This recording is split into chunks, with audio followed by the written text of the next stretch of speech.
A experiência no banco foi interessante, começou no ABN AMRO, até antes do próprio Banco Real, e sempre foi essa ideia da responsabilidade social, né? Eu ficava meio incomodado com esse termo, responsabilidade social, na época, eu estou falando de 12, 13 anos atrás, talvez 15 anos atrás, que sempre era associado com projetos sociais de amparo, se você tem uma creche, se você ajuda uma escola. E eu sempre me incomodava com a história desse, os americanos chamam de give back, né? Quer dizer, a ideia de que você faz no dia a dia, depois você passa a caneta no cheque, a borracha na consciência e vamos que vamos, né? O que você faz no dia a dia parece que fica perdoado pela doação que você fez.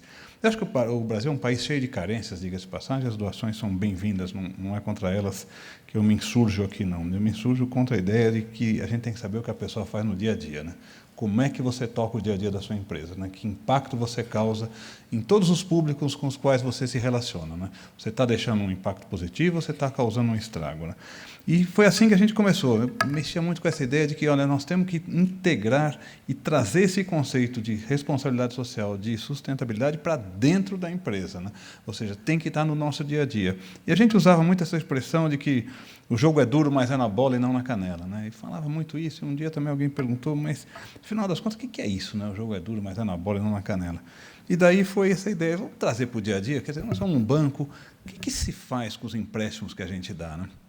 Daí surgiu uma ideia, nem foi o primeiro, mas foi um dos primeiros projetos, é a questão de madeireiras, né? Quer dizer, a empresa corta madeira de forma indevida, a gente tem algo a ver com isso, não tem, não é problema nosso, e a gente começou a pegar isso para nós, né? Volto a dizer, não foi o primeiro caso, mas foi o mais interessante, porque a gente acabou perdendo um cliente, perdendo o segundo cliente, que eram empresas que faziam isso e não queriam se corrigir, né? E a pressão foi muito grande em cima de mim, no sentido, nós vamos perder cliente, assim não dá, e por sorte, e não por sorte, mas acho que porque a gente tinha a leitura correta do ambiente, apareceu uma madeireira, isso é verdade, e disse assim, olha, eu sempre trabalhei com madeira certificada, nenhum banco jamais valorizou isso, vocês valorizam, é com vocês que eu quero trabalhar. Eu quase dei um beijo no cara, me comportei, mas o que eu quero dizer é, ele trouxe para mim aquilo que eu precisava, de que existe a nossa turma, aquela com a qual a gente quer fazer os nossos negócios, né? E, de fato, caminhamos bastante, né? E daí surgiram outras ideias, o que a gente faz com os fornecedores, a questão da diversidade, como é que a gente lida com isso, como é que a gente lida com a questão do meio ambiente também dentro do banco. O banco não é exatamente uma indústria que polui, mas ele fomenta, e o banco interage com muita gente, ele tem uma capacidade de impactar muito grande, né? E daí começou essa ideia de que não existe um dilema entre você fazer as coisas certas e ter resultado, né? Eu acho que é um falso dilema, eu acho que é possível, sim. Eu me lembro até numa palestra, que se eu posso mencionar aqui, o Penido fez conosco lá, que eu usava essa expressão que é possível dar certo fazendo as coisas certas do jeito certo, né? E você dizia, na verdade, dá mais certo fazer as coisas certas do jeito certo. Acho que no Brasil a gente tem essa mania de achar que, olha, se você não der um jeito, você não transigir, sabe como é que é? E não tem frase que eu odeie mais do que é assim mesmo. Não é assim mesmo e não precisa ser assim mesmo se nós não quisermos que seja assim mesmo. Mas isso requer, na verdade, uma atitude, que você se mobilize. Isso virou, de certa maneira, a minha causa, né? E a causa de vamos construir alguma coisa. Eu também, eu falei que eu aprendi com muitas pessoas, vou mencionar alguns aqui, talvez não mencione todos e peço desculpas aos demais, mas do Crer para Ver, que eu ouvi a primeira vez com o Guilherme Leal, que acho que é até o nome do Instituto, né?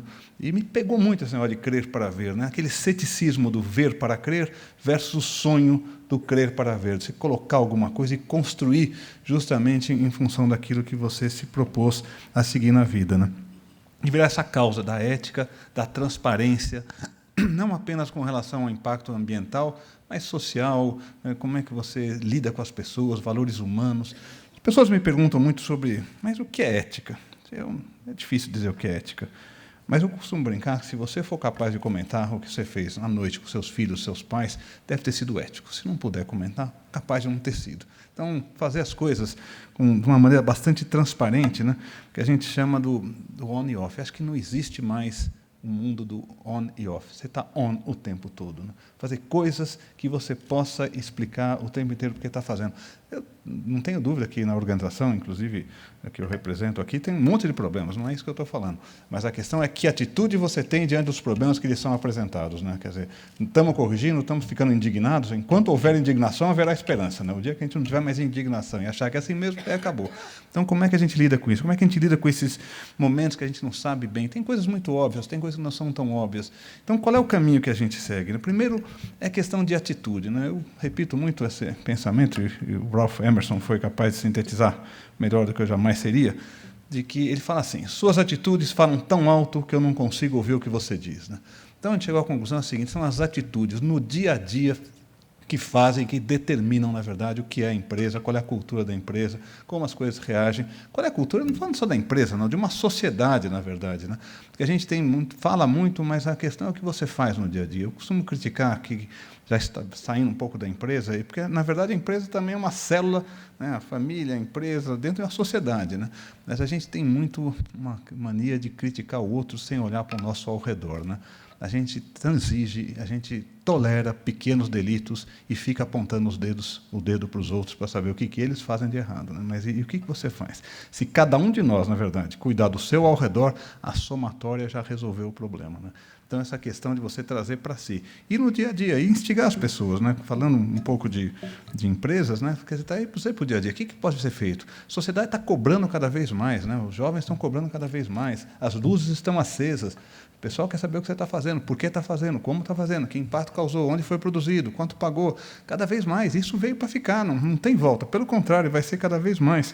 Eu brinco que... acho que eu estava dando uma entrevista agora na entrada, né? E me perguntou um pouco sobre a questão, ideias sustentáveis e tudo, e acho que o grande ponto é justamente a conscientização. Nós temos que trabalhar na conscientização. Uma vez alguém tentou matar, vamos fazer uma palestra, vamos impor, vamos sair com um folheto sobre como é que as pessoas vão se comportar. Eu não acredito em nada disso. Ou as pessoas internalizam isso através da conscientização e, portanto, externalizam através dos seus comportamentos aquilo que acreditam, né? Ou se nós vamos ficar aqui brincando de regrinhas que as pessoas não vão seguir, porque em algum momento ela não vai entender exatamente por que está fazendo aquilo, né? Então, eu acho que o líder é um pouco isso também, né? Ele ser... O Ernesto estava falando aqui, essa é a referência, né, do exemplo que você dá e do que é um líder, né? Eu acho que o Gandhi falava assim: nós temos que ser a mudança que queremos ver no mundo, né? Eu acho que se a gente quer mudar o mundo, a gente tem que ser. E os líderes têm essa responsabilidade de serem não só os protagonistas, mas referências para isso, dentro das suas empresas, dentro da sociedade, de maneira que os jovens ou aqueles outros que acreditam em alguma coisa olhem e falem: puxa, está vendo? Existe sim um caminho, né? Numa sociedade que, em geral, acha, não dá, sabe como é que é, no Brasil, se não for assim. Aliás, hoje em dia, eu acho que não é só no Brasil, no mundo que nós temos uma questão de valores, mas no Brasil também, né? Como é que é? Será que dá certo? Não dá? Transigir, boatos de esperteza e tudo mais, né?